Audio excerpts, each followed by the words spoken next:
Hello! Thank you for joining me again for another adventure in Australian literature. Yay! I've got a treat for you today.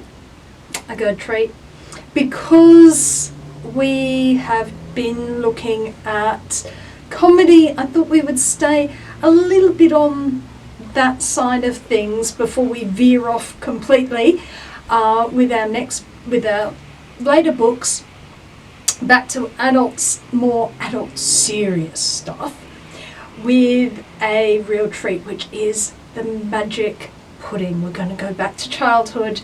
We're going to spend some time with Albert, the magic pudding. But before we do that, for you we have templates and we have a book so you can write your great Australian novel. Links are below, and there's also a link to our newsletter which comes out twice a month, and I do really encourage you to sign up for that. The link takes you to the Cockie Press website, and you can sign up on the website for our newsletter. So I really strongly advise you to, if you want to keep up to date with what we're doing, sign up for our newsletter. So without further ado, I bring you the magic pudding. I bring you Puddin. Because this is Australian. You've got to drop your G. Drop your G. This is Puddin. It's Puddin. This is a book that when you read it to children, you put on your biggest, broadest accent to read it. It is so much fun.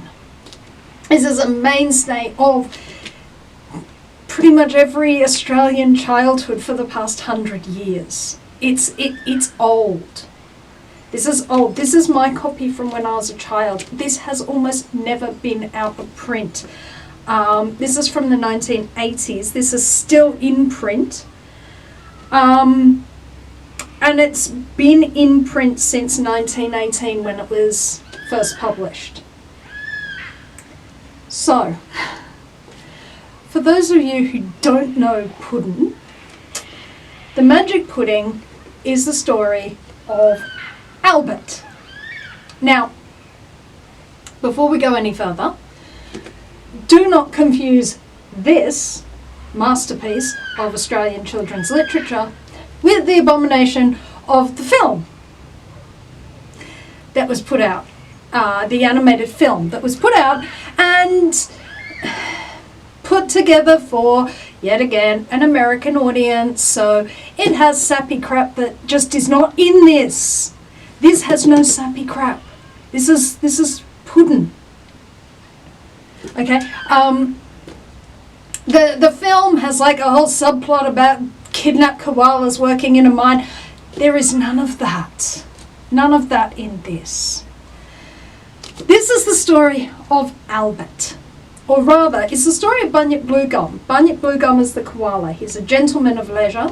He lives with his uncle, but is resolved to leave his uncle because his uncle has whiskers in the soup all the time. There are whiskers everywhere and he will not cut them. And Bunyip Bluegum is absolutely sick of whisker soup, and so he decides to go out and see the world. He has a top hat, he has a cane, he thinks he's got everything that you need as a right young gentleman to go out into the world. And I will show you a picture of him. There is Bunyip Bluegum. See, very dapper gentleman. And Bunyip Bluegum goes out into the world where he quickly discovers that you need a lot more than a hat and a cane to survive. And he meets Sam Sawnoff, the penguin bold, and Bill Barnacle, a former sailor turned swaggy. So let's see if we can find some pictures of them. So he meets them when he's really, really hungry and they're sitting down to dinner. And so here they are, our heroes, and they have Albert. Now, Albert is the magic pudding. The magic pudding is not an object. The magic pudding is Albert. He is called Albert. He wears a pudding basin. He has skinny little arms and legs. And he is very, very, very naughty. He tells stories. He is very naughty. The other thing about Albert is he is a magic pudding. He is what is called a cut and come again pudding. Now, he likes to be eaten. That is one thing Albert very much likes. He likes to be eaten. He's a pudding. What else is he supposed to be doing? But he's magic. I mean, obviously he's a talking, walking, cut and come again pudding who can be any flavour you want. So he is main and afters. And they eat pudding every day. Pudding for breakfast, pudding for lunch, pudding for tea.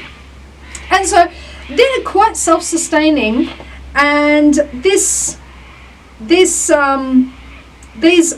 pudding owners sing songs and have adventures.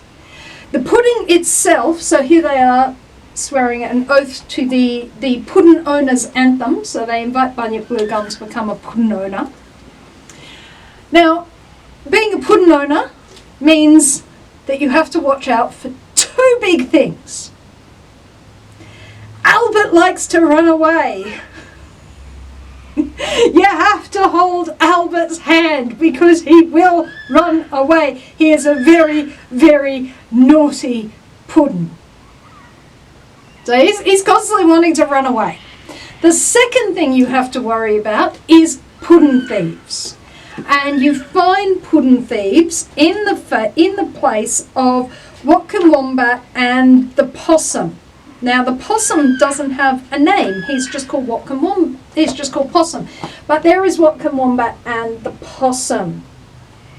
And a great deal of the book is taken up with fighting pudding thieves, stopping Albert running away, losing Albert, getting Albert back. It's stupid.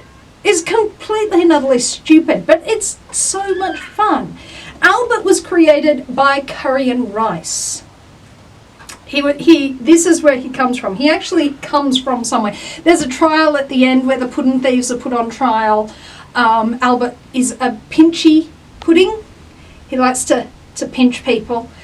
So he's just so naughty. He's just, that is like one of the big things about this. He's naughty, naughty, naughty, naughty. He was created by Curry and Rice. Curry and Rice was an amazing cook on a boat that Sam and Bill Barnacle were on, and they got shipwrecked on the ice, and these three were the only three survivors, and this is where Curry and Rice cooked up the pudding, and he wouldn't share it. He wouldn't share it, and so Sam and Bill are very vague about what happened, but Albert, he was an eyewitness to this. They pushed Curry and Rice off the ice floe into the sea and stole the pudding themselves. So they're very sensitive about the idea that somebody might steal the pudding from them. So it's just ridiculous, and it's funny, and it came about because of a bet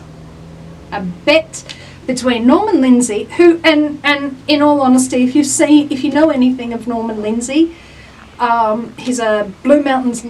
He lived a great deal of time in the Blue Mountains in Springwood, which is now, his house is now a gallery. And if you go there, you will not see so much in the way of charming children's stories as nudes. Nudes as far as the eye can see. These really unbelievably over-the-top nudes with little men in them that look like him. Oh, really, honestly, it's the oddest juxtaposition between pudding and nudes. There's no in-between with Norman. This is you get a charming children's story or you get naked ladies. That's it. Oh, he also does a nice line in bears or koalas and cats. His cats are amazing. He was big cat person. But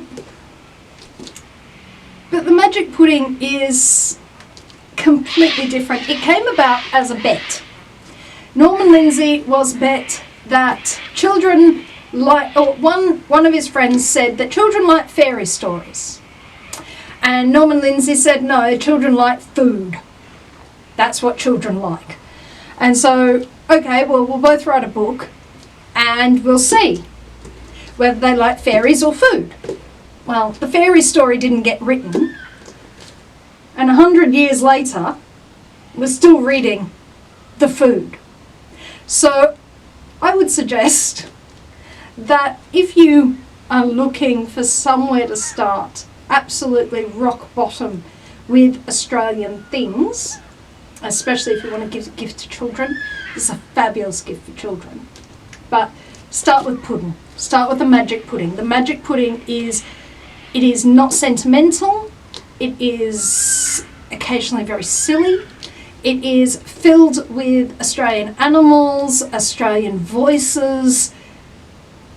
It's just pudding.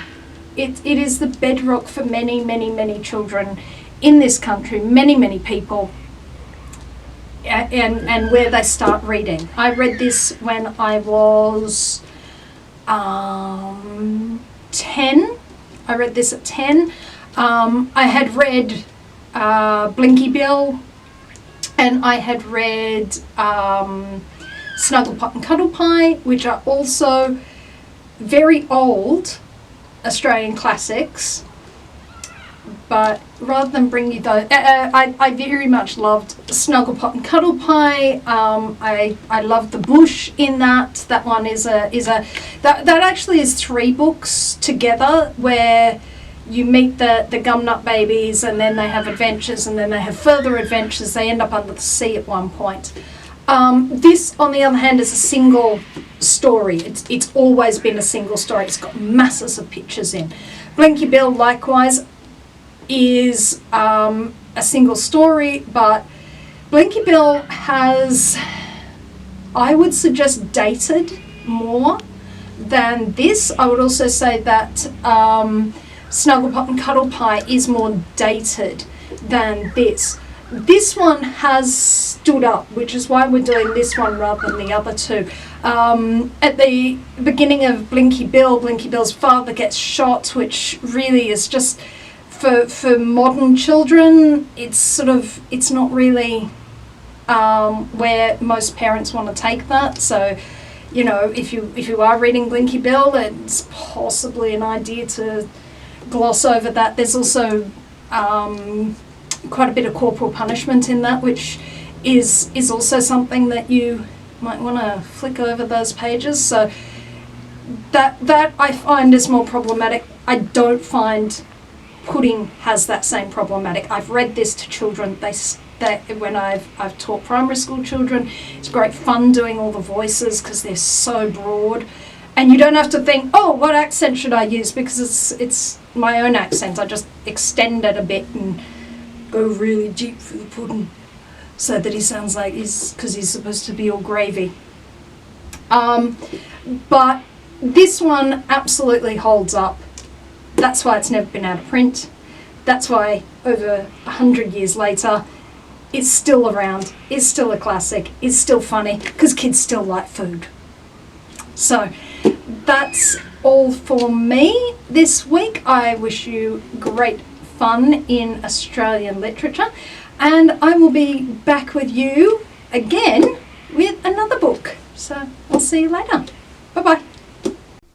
If you would like to support this channel, come across to the Black Cockie Press website, www.blackcockiepress.com.au, where you will find books and other writing services to help with your writing.